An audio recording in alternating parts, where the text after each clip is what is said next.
আসসালামু আলাইকুম। আশা করি সবাই ভালো আছেন। ইসলামী ব্যাংক ফাউন্ডেশন পরিচালিত ইসলামী ব্যাংক হাসপাতাল থেকে সিনিয়র স্টাফ নার্স পদে নিয়োগ বিজ্ঞপ্তি প্রকাশিত হয়েছে।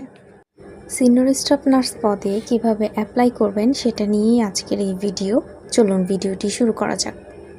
প্রথমে আপনাকে গুগলে গিয়ে www.ifp.org.com এই ওয়েবসাইটে প্রবেশ করতে হবে।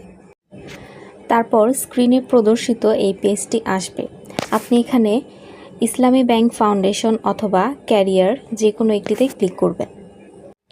ইসলামী ব্যাংক ফাউন্ডেশনের এই পেজটি আসলে ওপরে লাল মার্ক করা ক্যারিয়ার অপশনে ক্লিক করবেন। যদি আপনার ইসলামী ব্যাংক ফাউন্ডেশনের কোনো অ্যাকাউন্ট করা না থাকে তাহলে ক্রিয়েট অপশনে ক্লিক করবেন। আর যদি আপনার আগে থেকেই অ্যাকাউন্ট করা থাকে তাহলে আপনি ইউজার নেম এবং পাসওয়ার্ড দিয়ে লগ ইন করবেন। ক্রিয়েট অ্যাকাউন্টে ক্লিক করার পর অ্যাপ্লিক্যান্ট রেজিস্ট্রেশন নামে এই ফর্মটি আসবে।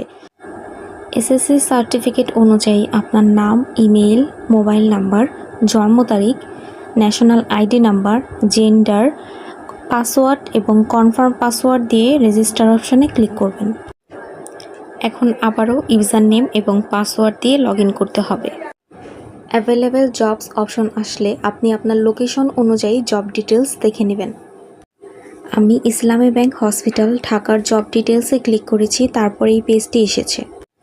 এখানে সিনিয়র স্টাফ নার্স পদে ICU, NICU, CCU, HDU, cath lab, ওটি এবং ফ্লোর এই পদগুলোর বিজ্ঞপ্তি দেওয়া আছে। আপনি ডিটেলস দেখে অ্যাপ্লাই অনলাইন অপশনে ক্লিক করে প্রয়োজনীয় তথ্য দিয়ে অ্যাপ্লাই করে নেবেন। আজকের ভিডিওটি এই পর্যন্তই। সবাই ভালো থাকবেন। আসসালামু আলাইকুম।